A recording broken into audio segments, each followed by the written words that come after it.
Well, I joined the MSCs. Firstly, because I wanted to do something for God. I grew up, and I had a strong sense that there was something more to life than just living day by day, etc. And I had this strong sense that there was God, and God. I wanted to do something for God. And looking around the different religious orders, I just loved the way we were welcomed. We had a monastery in Melbourne, and it was terrific just to go and meet them. Then a good mate of mine joined, so that sort of sealed it for me. And I guess the thing is why I stayed in a way. And I stayed because it really, our order, the MSC order, sort of brought the best out of me as a human being. And I think gave me something that was close to the mystery of what life's about. So I'd say that. Well, I suppose for me, again, the spirituality is pretty central. I've always been a heart person. I've always been really fascinated by what makes people tick, what motivates them. And I found in a couple of movements in our church, a movement called Antioch for young people, and another movement called Marriage Encounter for married couples, that gets to the heart of, they get to the heart of their faith, or they get to the heart of why they love each other, and that always moved me immensely, because getting to the heart of things is sort of what makes me tick. I don't like the surface things. I mean, I do, but the best things in life come when you can share from the heart with other people. What do I love about being, and I happen to be a priest as an MSC, so what I really love is working with people.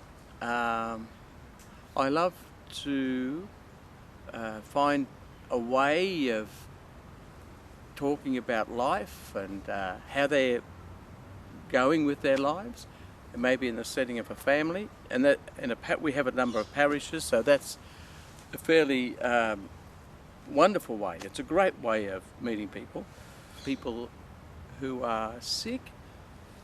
When we're sick, we're vulnerable, and I'll never forget, not so long ago, I got this call. I'd been seeing this fellow reasonably regularly, and then the call was, he wants to see you.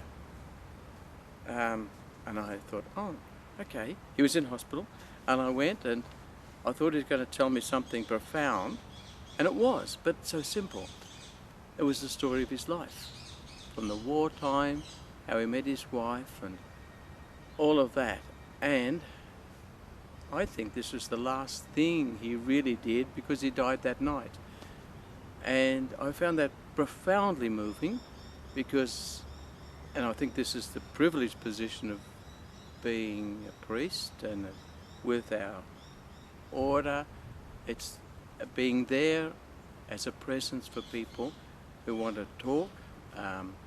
And so that's a clear example for me of some of the things that I've been privileged to live through. That is, when somebody's talking about their life, just to be there. And that's always something that moves me incredibly into the realm of gratitude. So it's the contact with people, and especially in times of great joy or times of sadness, somehow or other, you're there and you're part of it, and it's profoundly moving.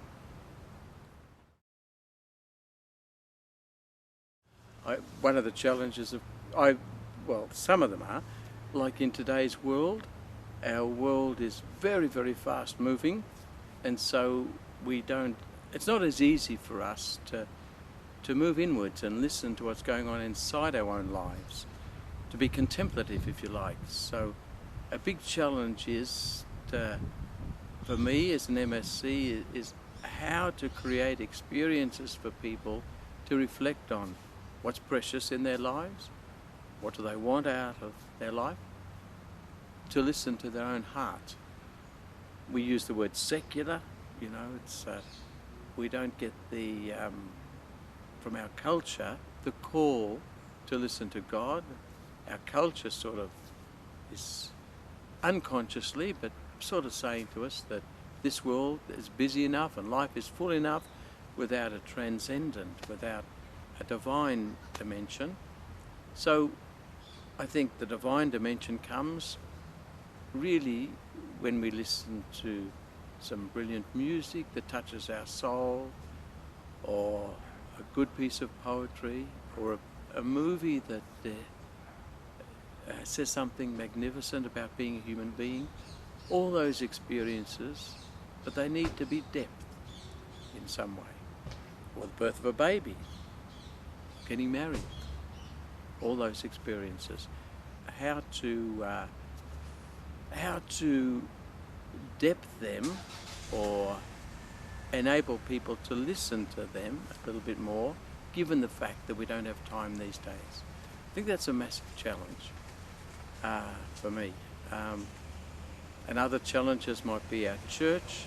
Thank God we've got this lovely Pope who's, I think, just living as a wonderful St. Francis amongst us today. He's not afraid of saying the wrong thing. He's himself, and his beautiful humanity comes forth, but doesn't it do us all a lot of good? We love it, and that's the sort of thing we need. But in the church, we've had a struggle, and it hasn't been as easy for our humanity to come forward. And sometimes some of our leaders, because they're afraid of saying the wrong thing or whatever, can come across at times as not inspiring. So I guess there's a bit of a challenge from the society we live in, but also from the church that has its struggles in, our leaders have their struggles. But we thank God for the wonderful new Pope we've got.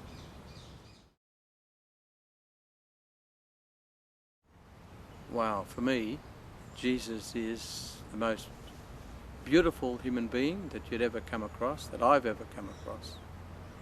And as well as that, of course, he leads us into the mystery of God, because he is the Son of God himself.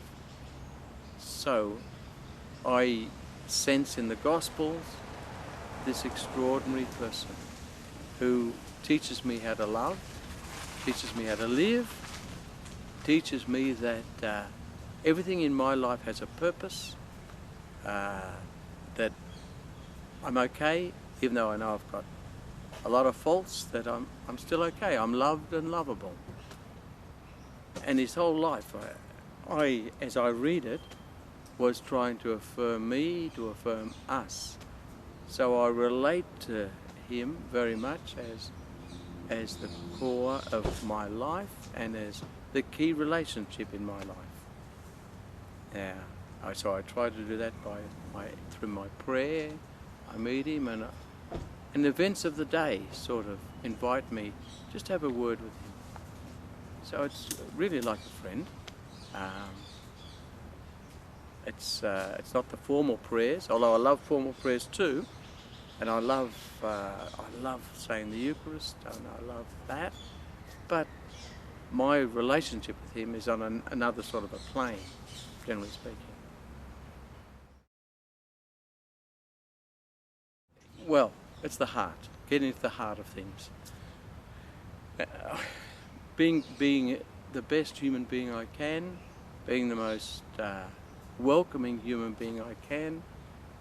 It sounds a bit pretentious or something, but I mean, we all want the best, don't we? We're all attracted by people like Gandhi or Mother Teresa. There's something about them that we think, I'd love to be like that.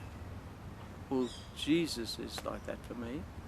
And in our MSC tradition, we look at his heart. We look at what really motivated him. And it's that, his heart, and he saw the heart of each human being. He got to the heart of any matter. So he was able to do that, and I hope that I'd be able to do that. And his heart, of course, is one which is very affirming of the good, and very lifting the mask of that which is not good. He can see a little, he can see clearly. And I think we as human beings, and as MSC in particular, we need to keep affirming all that's good and disaffirming all that, and speaking against all that's unjust.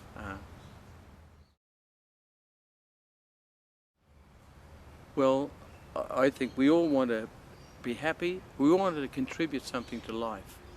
And certainly being an MSC is an extraordinary way. And I think in becoming an MSC, or wanting to follow that spirituality, I think we do stay at the heart of things. Stay at our level of our own heart and the level of the heart of others. And that's the way that I think is so enriching for us. It makes us live, makes our ordinary lives in a way into a song, when we can live more from the heart.